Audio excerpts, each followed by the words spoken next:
দেখেন না, দুটো গরু দিয়ে আপনারা গাড়ি বন্যে, এই যে ভ্যাবরা গাড়ি, কালীগ্রামের বহু লোক উঁট বারো ধান লেগেছে অনেক রাত্রে আমরা দেখেছি। তখন এত মোবাইল আসুন না, তখন মানুষ ওই খ্যার জ্বলে ছাই বানা ওরা সরষের তেলটা ধুরে দিয়ে দিচ্ছিল। এটি থেকে গাড়ি জুড়ে আবার পরে চার মাথা না পাচ্ছি ধুরো গরমে শুকে দেয়, আবার ডাকা শুরু হয়। তখন ওই কেউ কেউ করছে কি, কালো কচুর ডাঁটা বস্তাত করে লেছে, আর ওই উলো আসছিল ফাঁক, ধুরা লোয়ার ধুয়া অনেক ফাঁক যায়। তখন ওই যখন আবার ওই ধুরা শুকে দেওয়া ওই ডাকপার লাগা, তখন ওই কালো কচুর একটা ডাঁটা এঁকে করে ঢুকে দেয়। কচু তো লালফা, কি বুদ্ধি রে, কি কথা কি খারাপ কোনো এলে দেখেছি আমি গাড়ি বসি তো। ওই তখন মোবাইল আছে না, সর্ষের তেল দিয়া খ্যারের ছাই ওগুলো ওই ধুরাত দিচ্ছ। এখন ওই মুয়াজ্জিনের বাড়ি কাজ দিয়ে গাড়ি যাচ্ছে, ভ্যাবরা গাড়ি কালীগ্রামের, তারপর কয়াকুঞ্জির গাড়িতে চুমুটবে হাটত। তার রাতের 12টার সময় কেয়ার কেরি ডাক উঁচে এতন পাক ভোগ করছে, কেরে তুই ডাক দিস নি কে, আদান বান হয়ে গেল। তার কারণ কি, বসি ফালায় হা করা, খরা ফালায় মরা, আর মুয়াজ্জিনি করে তাঙ্কা ছাড়া। কথা কর না গা, এই যে মুয়াজ্জিনি করে মোতাল্লিকের গাওতি লাগে না, ক্যাঙ্কা ঠেলা দে মুয়াজ্জিনিগিরি করার। মুয়াজ্জিন যদি একদিন এসার সময় নামাজ পড়ে কয়, মোতাল্লি সাহেব আমার এনা ফুবা শ্বশুরে কেন না বাসা, তা আপনি এনা ফজরে আদানটা দিবেন, আমি এনা ফুবা শ্বশুর দেখ পারতাম। মুয়াজ্জিন সাহেব আমার তো সময় নাই, দিনত খালি 5 ওয়াক্ত আদান দিতে আমার জীবন স্যার, তে আমি এসার নামাজ পড়ে যাচ্ছি, আবার কাল এসে জহর ধর্ম। মোতাল্লি সাহেব মোতাল্লিকে চাবি দিয়ে মুয়াজ্জিন চলে গেছে। ওই মুয়াজ্জিন সারা রাতে 12 বার লেপে লেপে উঠছে। বউ করছে কি হতো, তুমি ওকে লাপাও গে, করছে না রে মুয়াজ্জিন আমাকে চাবি দিয়ে গেছে না, আদান দেওয়া লাগবে। তা আমার কাছে চমকা চমকা হচ্ছে, যদি ঘুম বেশি ধরে তাহলে আদান দিবার পারবো না। তাহলে একদিন তোকে দায়িত্ব দিয়েছে যে না আদান দিও, তাই তুই 12 বার উঠেছ। আর দৈনিকই আদান দিচ্ছে, ছুটি নাই। তা আবার শুক্রবারে কেউ কেউ মুসল্লি যা ইনকে মসজিদের মাঝে ইনকে হাত দিয়ে ডলে আর কয় কেন খুসখুস করে কেন, কত কয় না কেন বা কি কয়, কি কয় কয় খুসখুস করে, মানে ওই মুয়াজ্জিনক তারাবি। আল্লাহ রসুল বলছেন হাদিস, আল্লাহ রসুল বলছেন তুমি যদি জীবনের গুনাহ মাফ করে নিতে চাও তাহলে মসজিদ পরিষ্কারের কাজে তুমি লেগে যাও। আল্লাহ রসুল ইব্রাহিম আলাইহিস সালাম কাবা শরীফের পরিষ্কারের কাজ করেছেন জানেন। আর আমাকে রাইটি মাকায় ওই জুম্মার মধ্যে পোলা খাবার দেয়, ওরাই পোলা খায় মাকে, মুয়াজ্জিনক ধমক দিয়ে যাচ্ছে, হ্যাঁ তুমি তাড়াতাড়ি আসরে একদম মুছবে। আবার আমাদের দেশের মুসল্লিরা করে কি, বাড়ির ওই বইয়ের সাথে গোলমাল লাগে, বুঝছেন, গোলমাল লাগে আছে জুম্মাতে আছে, মুয়াজ্জিনক আর ইমামক কোথায়, কথা বলে কি মসজিদে যদি আপনি পাঁচটা মানুষের জায়গা যদি মুছে দেন, আল্লাহ আপনার জীবনের সব গুনাহ মাফ করে দেবে। এই হাদিস যদি আমরা বুঝতে পারতাম, মানতে পারতাম, প্রত্যেকটা মানুষ আবাদপুর হাট থেকে এক মাস পর পর নতুন গামছা কিনে জহরের নামাজ পড়ে আসরের নামাজের সময় ফাইন করে মসজিদে আসার আগ দিয়ে ওই গামছা ভিজে ভালো পানি দিয়ে ধুয়ে সিপেলিয়া ভিজে অবস্থায় মসজিদ যা আপাতত একটা কাতার মুছে দিলেন বসে থেকে। কিন্তু মসজিদ মুছবে না, ঝাড় দিবে না, খালি মুয়াজ্জিনক চাপ দেয়। আবার মুয়াজ্জিন ইমাম যদি বেতন চায়, কত হুজুর এত টাকা কি করবেন, বাপরে এত টাকা, মানে এই 3000 টাকা মাস, তাই কই এত টাকা।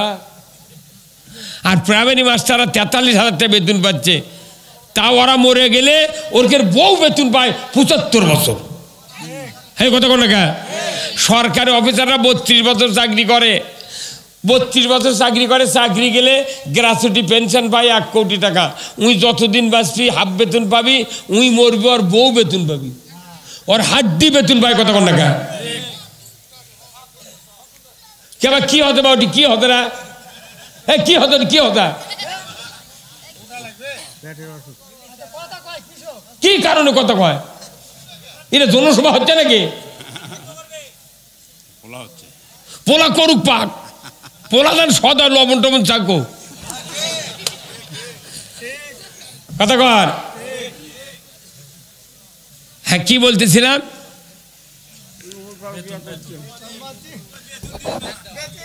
বেতন চাইলি এত টাকা কি করবেন? আরে বা 3000 টাকা বেতন।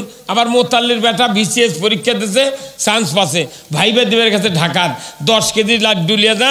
শুক্রবার করছে হুজুর এনা দোয়া করবেন, হুজুর আমার বেটা যাতে চাকরি হয়। তেমন ওই মোনাজাত করার সময় শেষে মোনাজাত করছে। তো আমাদের দেশে মোনাজাত কোনো 2 প্রকার, একটা ধনীর মোনাজাত, একটা গরিবের মোনাজাত। ধনীর মোনাজাত হলো আল্লাহুম্মা আমিন, 3-4 লাখ টানি ওরা কবিতা কান দিচ্ছে রে।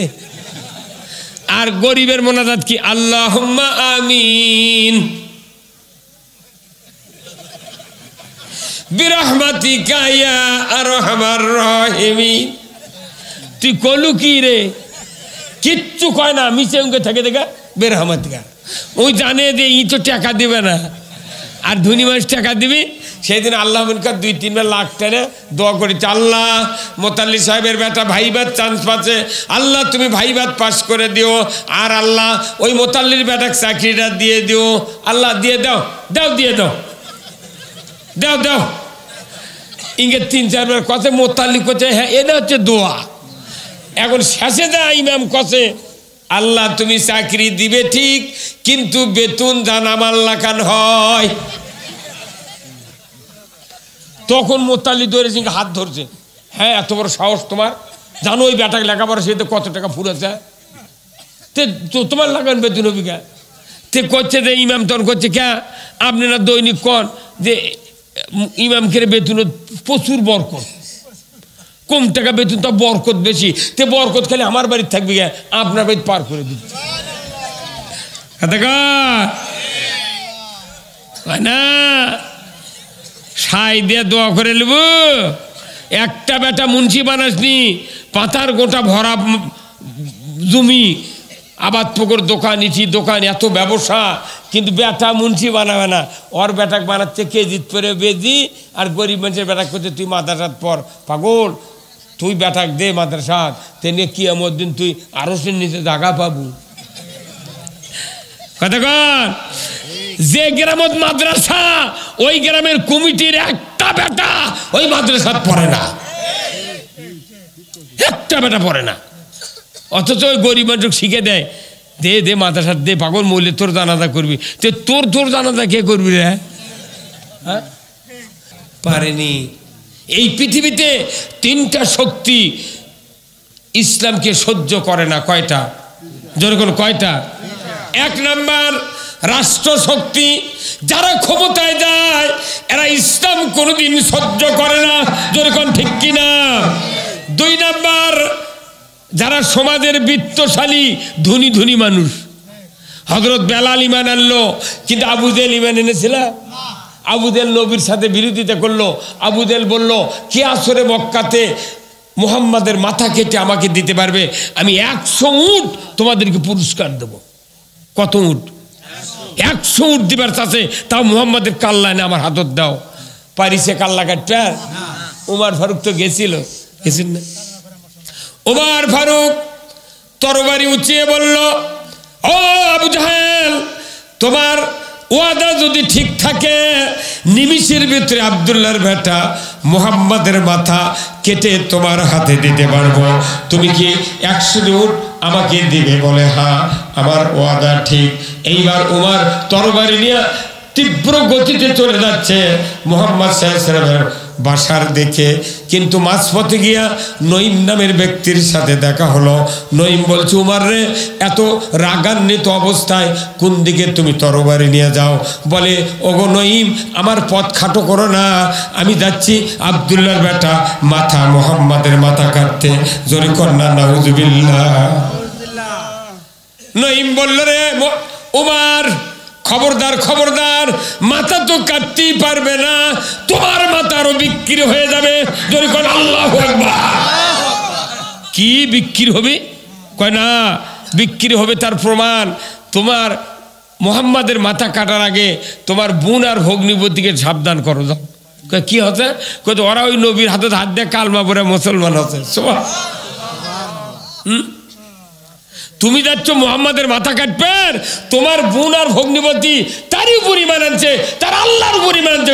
আল্লাহু আকবার, কি কথা! উমর ফারুক রাগের চোটে কোথায় না উঠি কাল্লা কাটবে থামই না, আগে এর করুক ঠিক করি।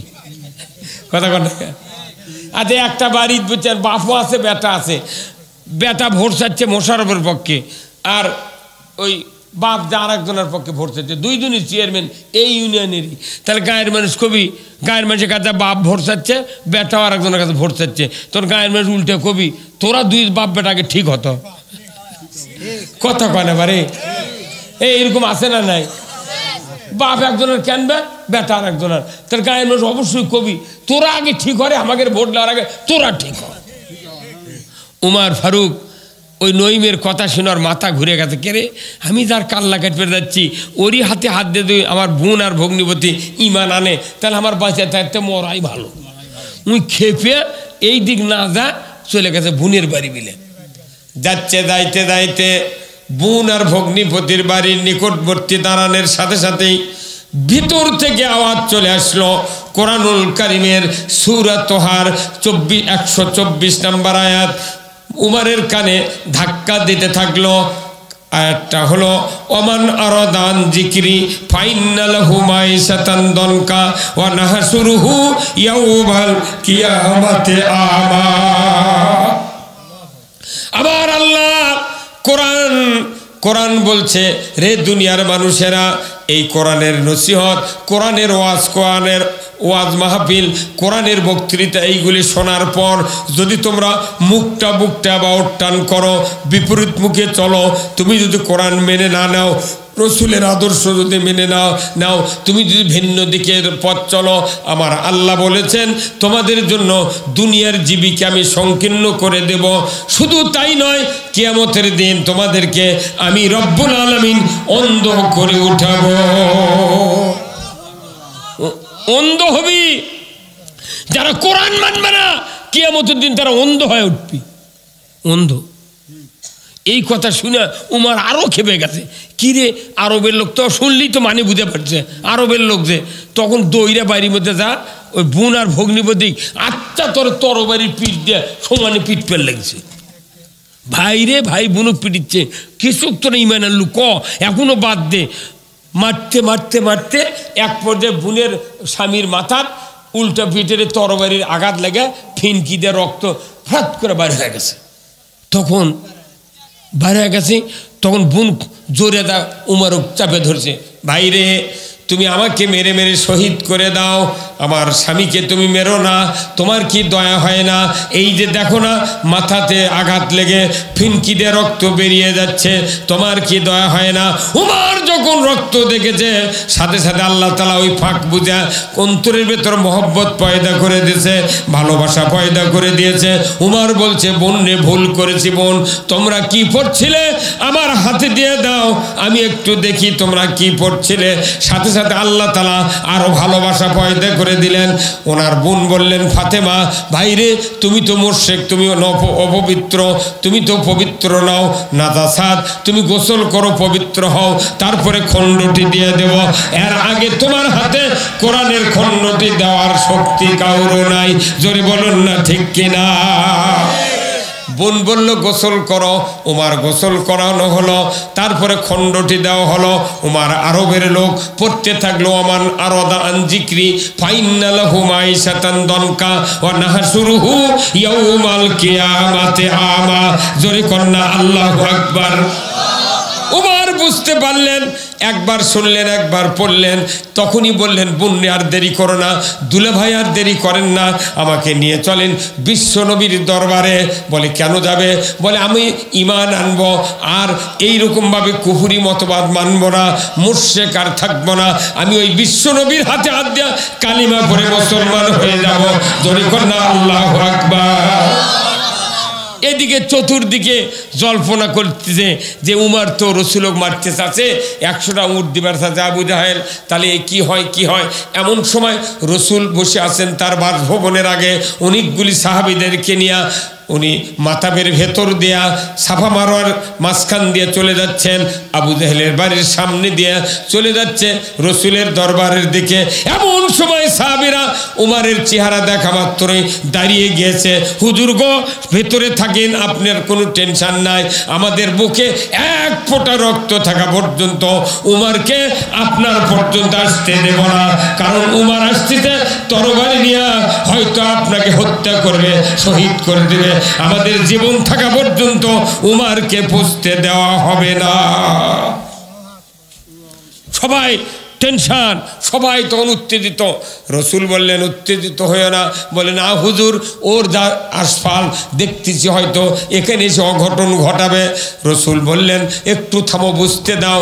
আল্লাহর নবী একবার আরশের নিচে আরশের দিকে তাকালেন, জিব্রাইলকে আল্লাহ পাঠিয়ে দিয়ে বললেন জিব্রাইল যাও, যাও রে জিব্রাইল, ওই যে উমার যাচ্ছে তরবারি নিয়া আর এই শক্তি নিয়া রসুলের দরবারে যাচ্ছে, তুমি যা রসুলকে বলো গত রাত্রিতে আমার হাবিব আবু জাহেল আর উমরের পক্ষে দোয়া করেছিলেন, আমি আল্লাহ উমারকে রসুলের দলের জন্য কবুল করেছি। সেই ফুলেরই রৌশানিতে আরশ কুরসি রৌশান, সেই ফুলেরই রং লেগে আজ ত্রিভুবন জালা, সাহারাতে ফুটল রে ফুল রঙিন গোলে লা লা, সাহারাতে ফুটল রে ফুল। জোরে কোন মারহাবা। চীনের রসিক ভ্রমর বুলবুল, সেই ফুলের ঠিকানাই, কেউ বলে হযরত মুহাম্মদ, কেউ বা কামলে ওয়ালা, সাহারাতে ফুটল রে ফুল রঙিন গোলে লা লা, সাহারাতে ফুটল রে ফুল। জোরে কন্যা মারহাবা। উমর ফারুক একবার শুনলেন, একবার পড়েছেন, তাতে আল্লাহর দিন কবুল করার জন্য পাগল হয়ে গেছে। আল্লাহু আকবার। আর আমার দেশে একজন মানুষ প্রতি বছরে কমপক্ষে 20টা করে সভা শোনে। ঘুম পারলে হবে? চোখত পানি দিয়ে আসেন। আগস্টের 5 তারিখ থেকে সভা শুরু আছে, এখনো টুপিনি। তা আমাকে যে শক্তি আল্লাহ দিয়েছে, ওনাকে সেই শক্তি।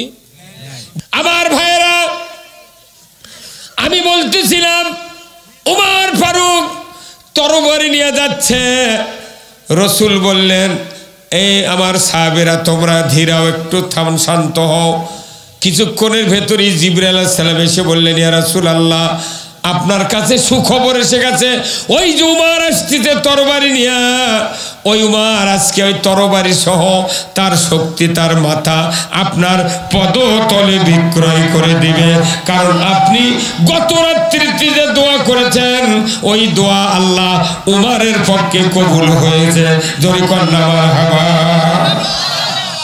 হুজুর উমারকে আপনি পর্যন্ত আসতে দেন।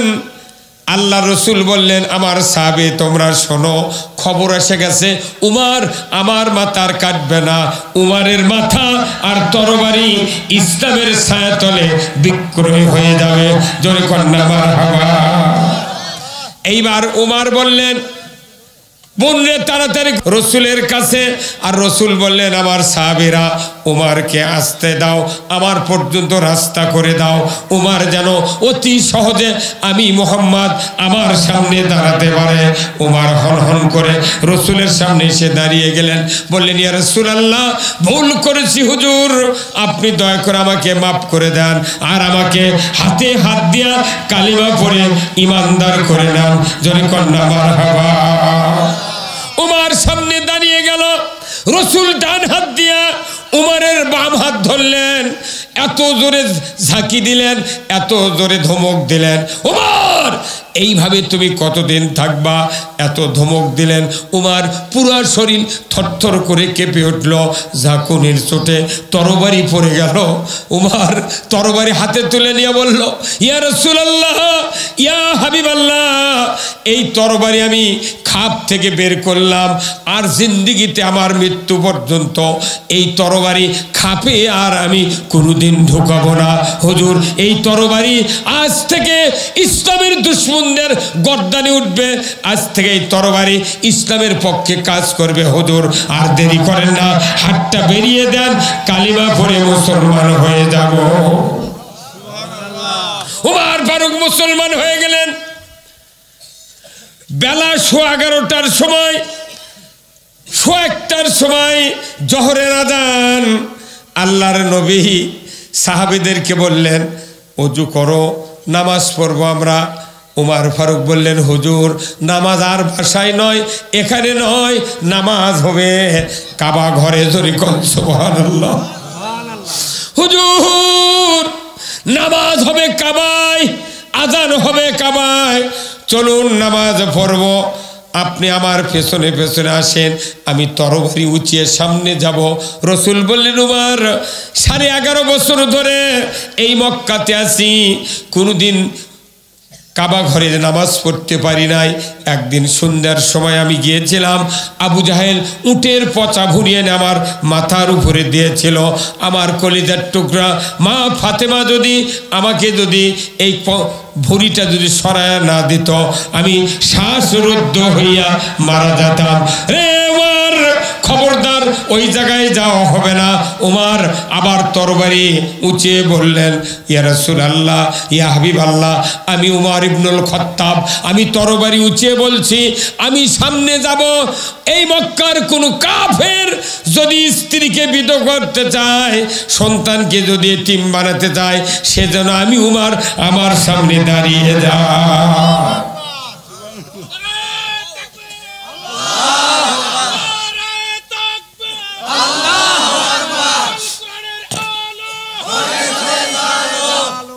আমার ভাইরা, উমর ফারুকের চক্ষু দিয়া দরদর করে পানি পড়ে যায়। ইয়া রাসূলুল্লাহ, ইয়া হাবিবাল্লাহ, আমার জীবনটা ধন্য। 26 বছর পর্যন্ত আমি জাহান্নামের পথে ছিলাম। ইয়া রাসূলুল্লাহ, আপনি আমাকে আজকে ঈমান এনেছেন, চলুন চলুন আমরা মক্কার কাবার ঘরে আযান দিয়ে নামাজ পড়ব। রসুল বললেন, উমর, আবার তুমি কি গন্ডগোল করবে মক্কার বুকে? উমর বললেন, কারো শক্তি হবে না উমরের সামনে আসার জন্য। আল্লাহু আকবার। উমর রসুলকে বললেন, ইয়া রাসূলুল্লাহ, আমি সামনে যাব, আপনি সাহাবাদের মাঝখানে দাঁড়ান, গোল হয়ে ওনারা আপনাকে সেফটি দিয়ে নিয়ে আসবে। আমি সামনে যাচ্ছি। উমর সামনে যায়, রসুল সাহাবাদেরকে নিয়ে কাবার দিকে রওনা হলেন। মক্কার সে আবু জাহেলের ক্লাব থেকে তার পাতি নেতারা বলল, রে আমাদের নেতা, তুমি না বললে উমর মুহাম্মাদের মাথা কাটতে গেছে, তার প্রতীক্ষায় আমরা দাঁড়িয়ে আছি। ওই যে উমর মুহাম্মাদের মাথা না কেটে মুহাম্মাদের সাথে কেন আসে বলো না। আবু জেহেল উত্তর দিতে না পেরে বলল, এই জায়গাতে এনে মুহাম্মাদের মাথা কাটবে। কি মিথ্যা কথা করছে যে এই জায়গা নিয়ে এসে কাটবি, উটি কাটেনি, এটি কাটবি। এইবার উমর ফারুক মাতাবে পৌঁছে গেলেন, রসুল সাহাবীদের সহ পৌঁছে গেলেন। উমর ফারুক বললেন, ইয়া রাসূলুল্লাহ, জীবনে ওযু করি নাই, আমাকে একটু ওযু শিখিয়ে দিতে বলেন সাহাবাদেরকে। আবু বকর, ওসমান, আলী ওযু শিখিয়ে দিলেন। উনি ওযু করার পর পাহাড়ের চূড়ায় উঠে জোরে তাকবীর দিতে লাগলেন, আল্লাহু আকবার, আল্লাহু আকবার। মক্কার কাফেরেরা চিৎকার শুনে বলল, ও আবু জাহেল, তুমি না বললে এই জায়গায় কাটবে? যে লোকটা আযান দিচ্ছে ওটা তো উমরের গলার আওয়াজ, ওটা উমরের গলার আওয়াজ। ইয়া ও আবু জাহেল, চলো চলো চলো, মক্কার ঘর উমর দখল করলো, নবী দখল করলো, চলো আমরা উমরকে বাধা দেই, নবীকে বাধা দেই। আবু জাহেল বলল, পারি যা, পারি যা। আল্লাহু আকবার। আবু জেহেল বলেছে পারিস যা, আর মাথা ঘুরে গেছে। কথা কন না কে? একজন ঈমান আনার কারণে মক্কার তামাম সেলা চামুন্ডার মাথা ঘুরে গেছে। এই কথা কন না কে? আজকে বাংলাদেশের যে পরিস্থিতি, আগামী দিনে যদি এদেশে ইসলাম বিজয় হয়ে যায়, সবার ঘরে ঘরে শান্তি যাবে। ধরে বল ঠিক কিনা? আপনি ইমানদার হিসেবে ইসলাম বিজয় করা ফরজ। কথা বললেন না কে? এই যে আপনার নাম কি ভাই? সোহরাব হোসেন। আপনার নাম? মোফাজ্জল। আপনার নাম? ময়েদ। আর একটার নাম ধরেন, আপনার নাম? আব্দুল আলিম। এই 4টা লোক আছে আমার সামনে ডানে বাঁয়ে। এই 4 জনের হচ্ছে আমার সয়। কি হচ্ছে? আমার সয়। 4 জনই ডাক্তারের কাছে গেছে, 4 ডাক্তারের কাছে গেছে। উনি যা বলছেন যে আমার একটু অসুখ, তো ডাক্তার বলছে কি অসুখ? আমার সয় হতে। তখন ওনাকে বলছে আপনি ফেলাজিল খান। ইনি যা সৌরভ ভাই যা কোচে আপনার কি অসুখ? কোচে আমার সয়। এনাক দিয়েছে ফিলমেট। ইনি যা মুরব্বী মানুষ, আপনার কি অসুখ? আমার সয়। এনাক আবার দেশে অ্যামোডিস। আর উনি যা যখন কষে ওনাক দেশে হচ্ছে নীলিগ্রাম। এই 4টা ট্যাবলেটই কোনো 4 কোম্পানির নামও 4টা। কথা ঠিক কিনা? কিন্তু এদের গ্রুপ হচ্ছে এক। গ্রুপ হলো মেট্রোনিডাজল গ্রুপ। কি গ্রুপ? Metronidazole group. এই গ্রুপের কাজ হলো আমাশয় ভালো করা। মেট্রোনিডাজল গ্রুপের কাজ হলো কি ভালো করা? আমাশয় ভালো করা। এখন গ্রুপ দিয়ে কোনো চিকিৎসা হয়, ট্যাবলেট দিয়ে চিকিৎসা হয় না। কতক্ষণ? এখন যারা ডাক্তার তারা গ্রুপ দেখে, কোন গ্রুপ, হার্টের কোন গ্রুপ, পায়খানার কোন গ্রুপ, কলেরার কোন গ্রুপ, বসন্তের কোন গ্রুপ, বুক ব্যথার কোন গ্রুপ, ওই গ্রুপ দিয়ে চিকিৎসা করে। কথা ঠিক কিনা? তাহলে এখন 4টা ওষুধ 4 কোম্পানির, 4টা নাম, কিন্তু গ্রুপ এক। যাই খাক আমাশয় ভালো হবে। কথা কি? তাহলে বাংলাদেশে 228টা 242টা দল আছে। এমনও দল আছে ঢাকা 3 জন লিয়ে এক দল, এক সভাপতি, সেক্রেটারি আর এক কেশিয়ার লিয়ে বিরাট দল। ওরা আবার 300 সিট দিবে যাচ্ছে। কথা কন এবারে? ওরা কয়শো সিট দিবে যাচ্ছে? ওরা আবার লেপে লেপে করছে। ওরা আবার লেপে লেপে করছে। এই ভাই টুপিওয়ালা ভাই, এই আপনি যদি মাথা বের দিঙ্গে করছেন কি উঠের করছেন নাকি? তে সব কোনো দেখিচ্ছি আমি। কথা কর, মানুষ দেখে দেখে আমারকে প্র্যাকটিক্যাল প্রমাণ হয়ে গেছে। 47 বছর হলে দেখতেছি খালি বক্তৃতা হচ্ছে, কোনো কাম নেই। বক্তৃতা হচ্ছে বক্তার বেটা বেনামাজি। এই কতক্ষণ? ইমামের বেটা ডবল বেনামাজি, মুয়াজ্জিনের বেটা রিডবল বেনামাজি, হাজির বেটা ট্রিপল বেনামাজি, আর মোতাল্লির বেটা 4 টাইপের বেনামাজি। হাজির বেটা ও 2 জানে না। তাহলে বক্তৃতা কি লাভ? একবার আইন কায়েম করে দেশে ইসলাম বিজয় করতে হবে। হ্যাঁ কথা কোন না?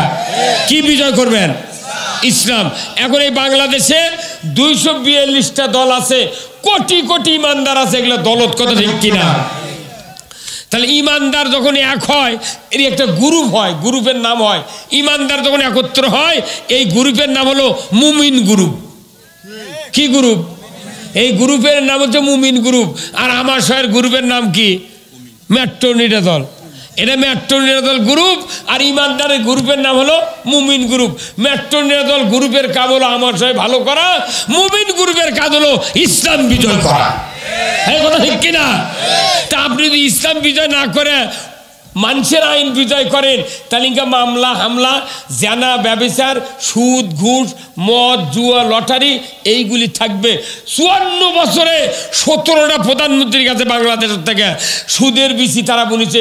17টা প্রধানমন্ত্রী সুদের বিসি, চুরির বিসি, ঘুষের বিসি, জানার বিসি, তারপরে দুর্নীতির বিসি, অন্যায়ের বিসি, বেনামাজির বিসি, এগুলো বুনিয়া বুনিয়া পুরা বাংলাদেশকে জঙ্গলে পরিণত করছে। এই জঙ্গল সাফ করার কোনো ওষুধ নাই। কে পুকুরে ভারত ঘাস হলে ফাইটার দেয় না? ফাইটার এই লবণ দিয়ে ফাইটার দিলে কি হয়? সকালে দিলে রোদ যদি হয়, বিকেলের মধ্যে মাথা উড়ে যায়। এই ওষুধের নাম কি? ফাইটার। কোনো সরকার খালি ঘাস লাগাচ্ছে কিন্তু ফাইটার দেয়নি। না দিয়ে আমাকে কাছে হুজুরক দাওয়াত দিয়ে লিয়ে রে, বছর অন্তর একদিন করে হুজুরক লিয়েছে, ওই ঘাসের মধ্যে ইউরিয়া দিয়ে ঠিক করে না গায়ে হুজুর বলে হ্যাঁ। জমি না আলিরা যে জমিওয়ালা সার দেয় ই পাগল। জমির ধান যদি বানাবেন চান তাতে 2 দিন দেরি করে আপনি সার দেন, কিন্তু আগে নিরান লাগবে। তা আমাকে দেশে তো নিরাইনি কোন সরকার, খালি ঘাসের বিচি বুনতেই আছে। কতক্ষণ বাপরে পাতি নেতার দাপটে বারান যায় না রে বা, কি গরম রে, কি গরম। আবিয়া আল্লাহ তাআলা আরশ আজিম থেকে সব দেখছেন, কারু ফোন করা লাগে না আল্লাহর কাছে, আল্লাহ সব দেখতেছে। দেখতে দেখতে তখন দেখে পাচ্ছে যে না রে ইমানদারকে পিঠ থেকে গেছে রে, তাও বকর যা কি লেচ্ছি। আল্লাহ ছেড়ে দেয় না, আল্লাহ ছাড় দেয়, ছেড়ে দেয় না। আল্লাহ বলছেন যে সাদিদুল ইকাব, আমার ধরা হলো শক্ত ধরা। আল্লাহ যদি কাকু ধরে, ফেরাউন এত শক্তি, 40 দিন পর পর পেশাব পায়খানা করছে, সেই ফেরাউন মুসা যাতে পৃথিবীতে না আসতে পারে, ওর বাপ বিয়ে করলো, সেই বউ ওর বাপের বাড়ি থুয়া স্বামী আটকে থুলো নমরুদের বৈঠক খানার কথা ঠিক কিনা, আজরক আটকে থুয়া স্ত্রীর কাছে যাবার দেয়নি। কোনবেন ঠাকুর কষে যেমন একটা সন্তান আসবি তোমার দেশর, নাম হবে ইব্রাহিম, বাপের নাম হবে আজর। ই যদি নবী হয় তোমার ধর্ম থাকবে না, এই কথা যখন নমরুদ কষে, ওই দিন থেকে 40,000 মায়ের পেট ফেরে 40,000 সন্তান মারিছে। কি কথা কন না, ফেরাউন 80,000 মারিছে, তাও কি ইব্রাহিম আর মুসা আলাইহিস সালাম আসা বন্ধ করে পারছে? পারছে? তো এই দেশত খালি ইসলাম যাতে না আসে সেই জন্য এত মামলা হামলা জেল জুলুম করার পরেও কি গতি কমিছে? গতি আরো বাড়িছে। কি কথা কন না, এই যে এতদিন আমরা চেষ্টা করেছি, তাও মানুষ কয় কো তোমাকে এই যে ভোট দিয়ে কিছু করে পারো না। কেরবা আকাশমণির ইউক্যালিপটাসের গাছ এই কারেন্টের লাইনের নিচে যদি কেউ লাগায় ওক বড় হবার দেয়? প্রতি বছর 2 বার করে ওই আকাশমণির ওই ইউক্যালিপটাসের মাথা কাটে দেয়। খালি গোদের লাগান খাড়া আছে আর মাথার ঝুমকা ডালের ওই এত বড় বড় মাথা বাড়ে আছে, খালি সারক আর ফিসকর ভাষা। এখন এই 54 বছর ধরে যাই ক্ষমতার গেছে তাই খালি জামাতক মারিছে। এই কথা কোন না, এখন এটি আছে আজ 5-6 মাস 12 দিন হচ্ছে, 5ই আগস্ট থেকে 6 মাস 12 দিন হচ্ছে। সরকারের কোনো চাপ নাই, পুলিশের মামলা নাই, হামলা নাই, খুন নাই, নেতাকে গরম নাই, কিচ্ছু নাই। এই দেশের টেকনাফ থেকে তিতুলিয়া, সুন্দরবন থেকে পাথুরিয়া আওয়াজ উঠেছে, সব দেখাচ্ছেন ইসলাম দেখতে চায়। কথা ঠিক কিনা? আমাদের একটাই স্লোগান, আমরা সবাই ভাই ভাই, ইসলাম আগামী দিনে ইসলাম দেখতে চায়। কথা ঠিক কিনা? ইসলাম যদি থাকে তাহলে এদেশে নামাজ কায়েম হবে, ইসলাম যদি থাকে আপনার রোজা কায়েম হবে, সুদ হারাম হবে, পর্দা ফরজ হবে, জানা বন্ধ হবে, নারী তার সতীত্বের অধিকার পাবে, মুরব্বী বাপ হিসেবে সে শ্রদ্ধা পাবে, ভাই ভাই হানাহানি থাকবে না, অমুসলিমের উপর কোনো নির্যাতন চলবে না, সমাজে মারামারি হানাহানি কিচ্ছু থাকবে না, সুদ থাকবে না, ঘুষ থাকবে না। এইরকম একটা সোনার রাজ্য আল্লাহ রসুলকে দিয়েছিলেন। আজকেও যদি এই কোরআন দিয়া বাংলাদেশ শাসন করা হয়, অবিকল রসুলের মতো পৃথিবী তৈরি হবে। কথা ঠিক কিনা? এইরকম পৃথিবী তৈরি হোক। কারা কারা চান দুহাত তুলে আল্লাহকে দেখা। নারায়ে তাকবীর, নারায়ে তাকবীর। আল কোরআনের আলো, দুনিয়ার মুসলিম, লিল্লাহে তাকবীর। আমরা মুসলমান, আপনি আল্লাহর আইন কায়েমের জন্য চেষ্টা করবেন, আল্লাহ তাআলা জীবনের সব গুনাহ মাফ করে দেবে। ধরে কোন আমিন। আসুন না আমার ভাইয়েরা, আমি এই জন্য আপনাদেরকে বলছি, এই মসজিদগুলো হলো আল্লাহর জান্নাতের ঘর। ধরে কোন সুবহানাল্লাহ। রসুল যে মসজিদে নামাজ পড়েছেন, এই মসজিদে 1 রাকাত নামাজ পড়লে কত হাজার রাকাতের সওয়াব? কত হাজার রাকাতের? 50,000 রাকাতের সওয়াব। তাহলে 50,000 রাকাতের সওয়াব মানে কি? তাহলে ওই মসজিদ আল্লাহর ঘর, আমাদের মসজিদ আল্লাহর ঘর, কথা ঠিক কিনা? কিন্তু এখানে নামাজ পড়লে সওয়াব হচ্ছে না। কারণ কি? রসুল ওই মসজিদের থেকে মনে করেন আপনার এই কোরআন দিয়া নামাজ কায়েম করছেন, সুদ হারাম করছেন, পর্দা ফরজ করছেন, জানা বন্ধ করছেন, অন্য সব বন্ধ করছেন। রসুলের ওই মসজিদ ছিল সংসদ ভবন, কথা ঠিক কিনা? আর আমাদের মসজিদের ওয়ালে লেখা তো যে এই মসজিদে দুনিয়াবি কথা বলা, এই কথা কন না, দুনিয়াবি কথা বলা নিষেধ। যদি মসজিদত লেখে থন তাহলে এটা একবার কুফুরি কালাম। আল্লাহ নবী কোরআন দিয়ে পৃথিবী শাসন করছেন, আর আপনি কোন সাহসে লিখলেন দুনিয়াবি কথা বলা নিষেধ? অনুরোধ করছি ভাই, মসজিদ হলো ইমানদার তৈরি করার সবচেয়ে বড় মাধ্যম। তৈরি করা আল্লাহু আকবার। আবার ভাইয়েরা, আল্লাহর নবী বলেছেন যারা মসজিদে জামাতের সহিত নামাজ আদায় করলো 5 ওয়াক্ত, আল্লাহর নবী বলেছেন তাদেরকে কিয়ামতের ময়দানে আল্লাহ তাআলা আরশের নিচে জায়গা করে দিবে। এত বড় একটা দামি ঘর আপনাদের গ্রামের উদ্যোগে আজকের এই মাহফিল হচ্ছে। আল্লাহর নবী বলেছেন মান বানা মসজিদান বানাল্লাহু লাহু বাইতান ফিল জান্নাহ।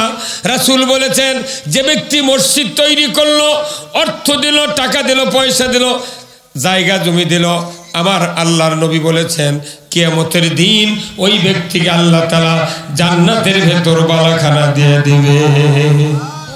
মসজিদের জন্য অর্থ দিলে বালাখানা দিবে কে? এই মসজিদে আমরা শুক্রবারে নামাজ পড়তে যাই, ওই ইমাম সাহেব বলে সামনে কোটো আছে ছেড়ে দেন। আমি দেখেছি ওই যে লোকটা পইলে কোটো ছেড়ে দেয়, আগে দেয়, টাকা দেয় না, ওই খালি কোটি আগে। এমনও মুসল্লি আছে আমি দেখেছি বাঁ হাত দিয়ে কোটি আগে দেয়, ইনকার করে। তুমি জানো এই 5 টাকা 10 টাকা তুমি দিলে এটার কি উপকার হবে? এটা কাকে দেওয়া হচ্ছে? আল্লাহকে। এইভাবে আগে দিচ্ছে, উই দিচ্ছে না। আবার যারা যারা টাকা দিই, বেশিরভাগ মুসল্লি কাঁচা 5 টাকার কাঁচা লোট দেয়, তাও কেউ এখান থেকে উপর থেকে ফেলে দেয়। শব্দ হলো তখন ডান মুখে হাই সাহেব করছে, হাই সাহেব শুনে পাচ্ছেন, এই ভাই করছে শুনে পাচ্ছেন, মানে শুনাবি তারপরে টাকা দিবি। আল্লাহ দেয় শব্দ করে, আর বেটার চাকরির জন্য ঘুষ দেয় লোক করে। কথা কন আমি আল্লাহর নবীর ওয়াদা, যারা মসজিদে অর্থ দেবে, টাকা দেবে, পয়সা দেবে, তাদেরকে আল্লাহ বেহেশতের ভেতর বালাখানা দিয়ে দিবে। দলিল কোন সুবহানাল্লাহ। একবার দলিল, সহিহ হাদিসের দলিল, বেহেশতের ভেতর বালাখানা দেবে যদি আপনি মুত্তাকি হন, পরহেজগার হন, নামাজি হন, আপনাকে আল্লাহ জান্নাতের ভেতর বালাখানা দেবে। সেই মসজিদে আল্লাহ কথা তুমি দান করো, সেই মসজিদে আপনি ইনকার করছেন, টাকা যদি নাও দেন তাও ডাইন হাত দিয়ে আগে দেন ভালো করে, কি আবার ঠেকনা দিয়ে হয়। ওই জন্য মুসল্লি মোতাল্লিরা করে কি কোটার নিচে ওই কাপড় দিয়েছে পিছিয়ে, যাতে সাউন্ড না হয়, কেউ কেউ খেপে দৌড়ে থয়। তো এটা ফাইজলামো, এটা কার ঘর? আল্লাহর ঘরে যদি সেজদা দেন, রাসূল বলছেন কেউ যদি না কার কপাল লাগায়, যে জায়গাত লাগাবে ওই জায়গা কিয়ামত পর্যন্ত এই বান্দার জন্য মাগফিরাত কামনা করে। এটা আল্লাহর ঘর। আল্লাহর ঘরে ঢোকার সময় বলা হচ্ছে আল্লাহুম্মা আফতাহলি আবওয়াবা রহমাতিক। বারানের সময় বলা হচ্ছে আল্লাহুম্মা ইন্নী আসআলুকা মিন ফাদলিক। হে আল্লাহ, তোমার ঘরে প্রবেশ করতেছি, তুমি আমার জন্য রহমতের দরজা খুলে দাও। নামাজ পড়ে বেরিয়ে যাচ্ছি, হে আল্লাহ তুমি আমার জন্য জমিনে বরকতের দরজা খুলে দাও। আপনার বাড়ি যদি টাওয়ার না থাকে ঘরের ভেতর, যে জানলার টাওয়ার থাকে সেই জানলার জায়গায় মোবাইল থন না ভাই। আপনার শুয়ে আছেন ওই ঘর, কিন্তু এই ঘরের জানলা দিকে মোবাইল থসেন, এটি ছাড়া টাওয়ার গোটা বাড়িতে হয় না, ইনকে নেয়। তে আপনি মনে করবেন না যে টাওয়ার যেটি নেয় সেটি পাগলেও মোবাইল থয় না, কথা কয় না বারে। যেটি টাওয়ার নেয় সেটিকেও মোবাইল থয়, তাহলে টাওয়ার যেটি মোবাইল সেটি। আপনি যে রহমতের দরজা আল্লাহর কাছ থেকে খুলে নেবেন, এর টাওয়ার হলো মসজিদ। মসজিদে যদি না যান, আপনার ওই রহমতের টাওয়ারত কোনো কলই আসবে না। কি কথা কোন কলই আসবে না। সেই মসজিদে আজান দিচ্ছে মুয়াজ্জিন সাহেব, ডেলি 5 বার আজান দেয়, কি মধুর ডাক, আল্লাহু আকবার, আল্লাহু আকবার।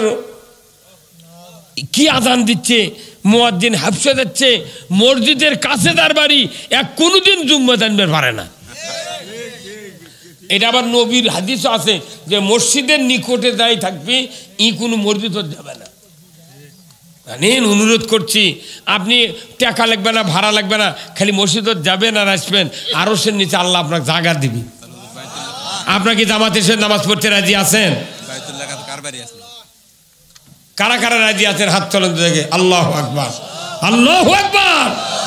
আর যদি আপনি 5 ওয়াক্ত নামাজ মসজিদে পড়েন, আপনার বাপ মা দাদা দাদি মারা গেছে, খালি কবরের পাশে খালি দোয়া করবেন, রব্বির হামহুমা কামা রব্বায়ানি সগীরা। রাসূল বলেছেন 40 দিনের জন্য কবরে আযাব মাফ করে দেয়। 39 দিন পর আবার যদি দোয়া করেন আল্লাহ মাফ করে দেন বাপ মা, আবার 40 দিন। ওই যে কুরবানির দিন গেছে, বছরের মধ্যে একদিনও যায় না। সারা বছর তো নামাজ পড়ি না, কুরবানির দিন নতুন পায়জামা নতুন পাঞ্জাবি তুলে 2 কানের দেশে আতরের, তারপর স্প্রে করছে।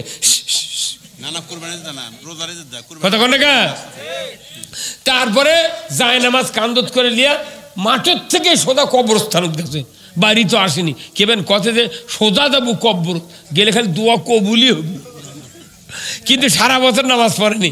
এখন তা যখন করছে আসসালামু আলাইকা, আসসালামু আলাইকুম ইয়া হালাল কুবুরি আনতুম লানা সালাফু ওয়া নাহানু লাকুম তাবাউন ইন্না ইনশাআল্লাহুম বিলাইকুন।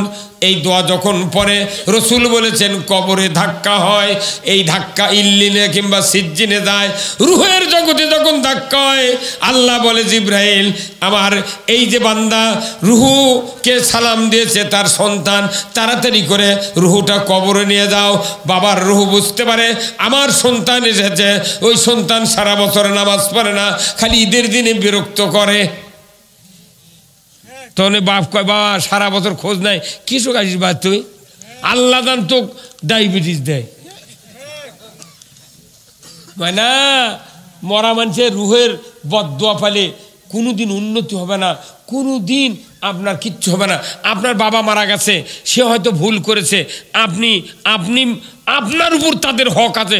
কবরত গেলেও আপনি যতদিন বেঁচে থাকবেন আপনার উপর হক আছে।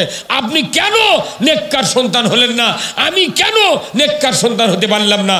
যদি আমি নেককার হতে পারি, আমার সন্তান হিসাবে আমার দায়িত্ব মা বাবার কবরে সোয়াব রেসানি করা। কিন্তু কেউ যায় না ভাই। আহারে, একটা জেলো তুটলে তাও ভাই স্ত্রী বেটারা দেখতে যায়, গায়ের মানুষ তো বগল বাজায়, হচ্ছে কাম। এই যে আমি 14 বার আমার জেলে তুলছে ভাই, একদিনও গায়ের একটা মানুষ যায়নি, ভাগের মানুষও যায়নি, বাড়িতে এসে খোঁজ লাইনি কেন আর যাবিন টেবিন হবি না, কিচ্ছু কয়নি, বরং তো কয় বাঁচে গেছি বা মিশে, ওর ক্ষতি করিনি, কিছু করিনি। আমাকে কুরবানি জব করা লাগে, ওর বেটার বিয়ে পড়ায়, তাও ধরে লেগেছে, তো 2-1 পাক যাবো না। ওই ঘুরে জেলখানা দুটলে বোঝা যায় কে আপন কে পর, নিজের ভাইও যায় না। আমি দেখেছি এই বাংলাদেশে 2টা মানুষের হিংসা নেই। কয়টা? ধরে কয়টা? 1 নাম্বার হলো ওস্তা চেনেন? ওস্তা কাক কয়? ওই যে মুসলমানি করে, এ যাই মুসলমানি করে এর কোনো হিংসা নেই। কারণ কি, আজই আপনার একটা বেটা সনাত করেছে, পরে ওটি দোয়া করে আল্লাহ এর দান আর একটা লাতি হয়। কথা কোনা কি রে? আর ওরই বাড়ির কাছের মাঝে ঘুম নেই, খালি মোট বেটা খালি ওটি হবি। কথা কর, এই ওস্তার হিংসা নেই।